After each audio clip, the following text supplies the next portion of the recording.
Hello everyone, সবাই কেমন আছো? আশা করি তোমরা অনেক ভালো আছো আর আমিও খুব ভালো আছি।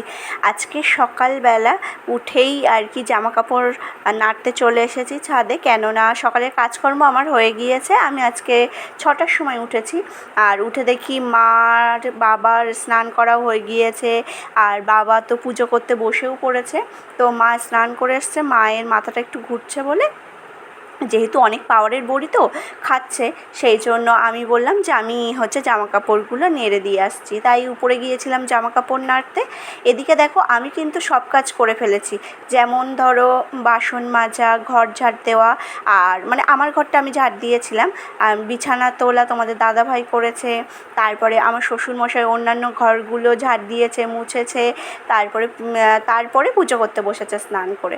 আর আমিও রান্না চাপিয়ে দিয়েছি, কেননা মায়ের 9টার ভিতরে ভাত দেবো খেতে, ওষুধ খেতে দেবো, আর তোমাদের দাদাভাইও আজকে ডিউটিতে যাবে, সুতরাং ও তাড়াহুড়ো বাঁধাবে, সেই জন্য আগে থেকে করে রাখা ভালো। যাই হোক, ওর জন্য দেখো পরোটা, আলু ভাজা আর পটল ভাজা দিয়েছিলাম ওর রাতের ডিনারে খাওয়ার জন্য। আর আমাদের সবার জন্য আজকে করেছিলাম সয়াবিনের তরকারি, তেঁতুল দিয়ে টক ডাল আর পটল ভাজা, পটল ভাজা, আর ভাতে দিয়েছিলাম পটল, তারপরে গাজর, ঢ্যাঁড়স, পেঁপে, এগুলো সব ভাতে দিয়েছিলাম। তো এই ছিল আজকে আমাদের দুপুরের মেনু। আমরা সবাই খাওয়া দাওয়া করলাম। তোমাদের দাদাভাইয়ের আর কি টিফিন গুছিয়েও দিলাম, ও খেয়ে দিয়ে টিফিন নিয়ে চলে গিয়েছে ডিউটিতে। আমরা বাকি 3জন খেয়েছি। মায়ের দুপুরে তো ওষুধ থাকে না, খেয়ে দিয়ে আমরা টিভি দেখছিলাম, টিভি দেখতে দেখতে ঘুমিয়ে পড়েছিলাম। ঘুম থেকে উঠে সন্ধেবাতি দিয়ে একদম তোমার ওই 7টা-8টা নাগাদ চাটা খেয়ে তারপরে চড়ক দেখতে গিয়েছি। আমি, মা, বাবা 3জন মিলেই চড়ক দেখতে গিয়েছিলাম। ঘর বাড়ি সব আর কি দরজা জানালা দিয়ে, যেহেতু আমাদের বাড়ির ভিতরে সবাই চলে গিয়েছে, পুরো পাড়াতে কেউ আছে কিনা সন্দেহ, সবাই আর কি ঠাকুর বলছি মানে চড়ক পুজো দেখতে গিয়েছে। আজকে তো শেষ। আর আমাদের এখানে না পরপর 2 জায়গায় হয়। ওই যে প্রথমে এক জায়গায় গেলাম, সেখানে গিয়ে দেখি এখানে না একদম নতুন নতুন নিয়ম। আমি মানে এরকম নিয়ম ছোটোর থেকে দেখিনি। মামার বাড়ি যেরকম দেখেছি যে ওরা বসে মাঝখানে আর কি শিবের মাথায় ফুল চড়ানো হয় আর ওরা চারিদিকে বসে তাই ফুল ফেলে। আর এখানে দেখছি একটা কলা গাছের উপরে শিব বসানো থাকবে, তার উপরে ফুল বসানো হবে, আর সবাই আশেপাশে মানে চারিপাশ দিয়ে ঘুরবে। আর এই যে দেখো বাঁশ বাঁধা আছে, এখান থেকে পড়বে, মানে এই ফুল পড়া হবে, তারপরে এই যে কুমির, কচ্ছপ এগুলো আছে, এগুলো ভাঙা হবে, তারপরে আর কি এখানে সবাই বসে মোটামুটি চড়ক দেখছে। জায়গাটা অনেকটাই বড়, তো এখানে এখনও অনেক দেরি। আর এর থেকে আরও একটু দূরে, বেশি দূরে না, মানে পাড়ার ভিতরেই আর কি, তো সেখানে নাকি এই সমস্ত সব হয়ে গিয়েছে, তারা থেকে পড়বে এবার। তো মা বললো তাহলে চলো ওখানে যাই। মায়ের শরীরটা এখন বেশ ভালো আছে, প্রেশারটাও নর্মালে চলে এসেছে, প্লাস দাঁতের ব্যথাটাও কমে গিয়েছে, আর একটা দাঁত যেটা পরের সপ্তাহে তোলা হবে সেটার ব্যথাও কমে গিয়েছে। এখানে দেখো, এখানে চলে এসেছি, ফল ছোড়া হচ্ছে, এটাই দেখলাম। এটা শেষ সন্ন্যাসীর আগের সন্ন্যাসী ইনি, তো ফল টল ছুটছিল। আর ভিতরে ওইদিকে যাইটাই নি, যেহেতু মায়ের শরীরটা অতটাও সবে সুস্থ হলো, আর ফল টল এসে যদি পড়ে তখন আর এক জ্বালাতন।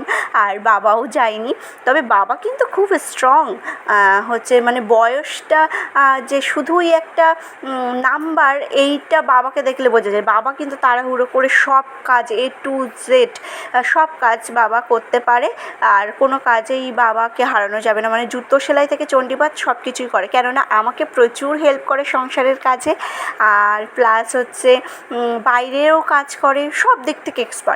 তারপরে দেখো এই শিবটা দেখতে পাচ্ছ, এটা আমাদের মন্দির। ওই যে প্রথমে দেখালাম না বাড়ি থেকে বার হওয়ার সময় একটা মন্দির, ওই আমাদের মন্দিরের শিব।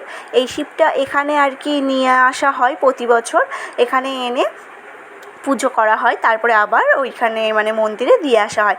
আর এই যে সেই কাটা না কী বলে এটা, সেইটা আর কি এর উপরে পড়বে সবাই, তো সেইটা রেডি করছে উনি। শেষ সন্ন্যাসী পড়বে এখানে। অনেকক্ষণ মানে আগে থেকেই শুরু হয়েছে, অনেক তাড়াতাড়ি হয়ে গিয়েছে।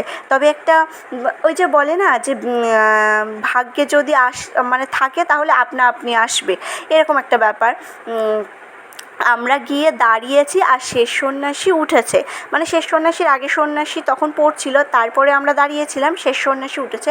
শেষ সন্ন্যাসী উঠে একটা ফল ছুঁড়েছে, তা আমার আগে আমার শাশুড়ি মা ছিল, তো আমার শাশুড়ি মায়ের একদম পায়ের সামনে এসে পড়েছে এই যে একটা শাকালু। তো শেষ সন্ন্যাসীর হাতের ফল সবাই বলে খুবই শুভ, তো একটা শাকালু পাওয়া গিয়েছে, আমরা 4 জন মিলেই খাবো, কালকে তোমাদের দাদাভাই আসবে তারপরে কাটবো ফলটা। যাই হোক, এখানে দেখো শেষ সন্ন্যাসীকে নিয়ে এসেছে, অনেক নিয়মকানুন আছে সেইগুলো মানা হবে, তারপরে আর কি শেষ সন্ন্যাসী উঠতে পারবে, তার আগে তো উঠতে পারবে না। গঙ্গা জল টল ব্রাহ্মণ ছিটাচ্ছে, তো এখানে তো হয়ে গিয়েছে। এবার কি হয়, এখানকার লোকজন সব ওই যে প্রথমে যেখানে দেখালাম না যে ঘুরে ঘুরে ফুল ফেলছে ওইখানে যাবে। মা আর কি বলছে এবার দেখবে এখানে একদম খালি হয়ে যাবে আর ওখানে পুরো একদম লোকজন ভর্তি হয়ে যাবে। এখানে দেখো ওই যে শেষ সন্ন্যাসী শুয়ে আছে, এখনও পুজো শেষ হবে তারপরে উনি উঠবেন, ওই যে উনি উঠে গেলেন। তো ওইখানে শেষ হয়ে গিয়েছে, তাই আমরা সবাই মিলে আবার চলে আসছি প্রথমের জায়গাতে। আমাদের সাথে সাথে অনেক লোকজন আসছে, রাস্তাতে একটু লাইট কম আছে, হয়তো দেখতে সমস্যা হতে পারে। এখানে এসেই একটা বসার জায়গা জোগাড় করতে পেরেছি আর মাকে বসিয়ে দিয়েছি, যে তুমি বসো, আমি আর বাবা দাঁড়িয়েছিলাম। এখানে দেখতে দেখতে কেমন বেশ লোকজনে ভরে গিয়েছে, আরও রাস্তা দিয়ে অনেক লোক আসছে। এখানে মা আমি বসে আছি, মা বলছে যে আমার একটু ঘুম ঘুম পাচ্ছে, মানে যবে থেকে মা দাঁত তুলে এসেছে আর তারপরে ওই যে ইঞ্জেকশনটা দিয়েছিল যেটা হচ্ছে অবশ করানোর জন্য, সেখান থেকে মায়ের ঘুমটা আর কি ভাঙছে না। এখানে দেখো সন্ন্যাসীরা চান করে চলে এসেছে, এবার হচ্ছে মানে সবকটা ফুল পড়ে গিয়েছে এখানে, এবার হচ্ছে কুমির ভাঙা হবে। তো এখানে না অনেক নতুন আমি নিয়মের সম্মুখীন হয়েছি, মানে যেগুলো আমি আগে আমার এই বয়স পর্যন্ত আমি কোনো দিন দেখিনি, এই ফার্স্ট টাইম আমার শ্বশুরবাড়িতে এসেই দেখছি এরকম নিয়মও হয়, এটা আমার জানাই ছিল না। সবার প্রথমে সবাই বসে হচ্ছে কুমিরের এই পাশে বসে ব্রাহ্মণ পুজো করছে, সবাই বসে আছে আর কি।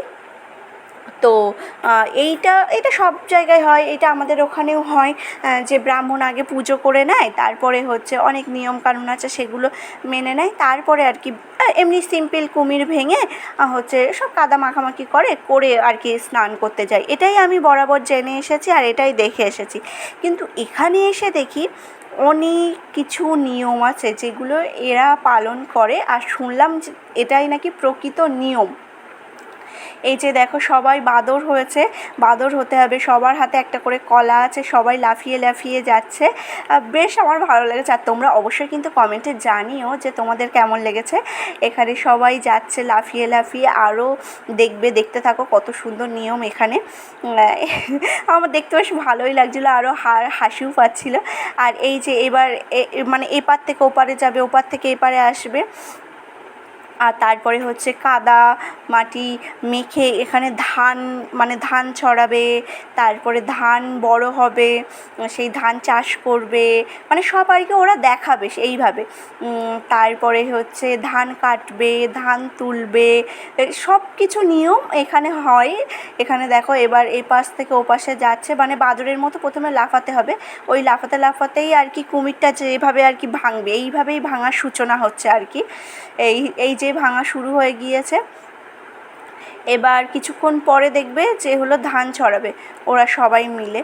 এখানে এবার নাকি অনেক কম হয়েছে, প্রতিবার অনেক বেশি হয়।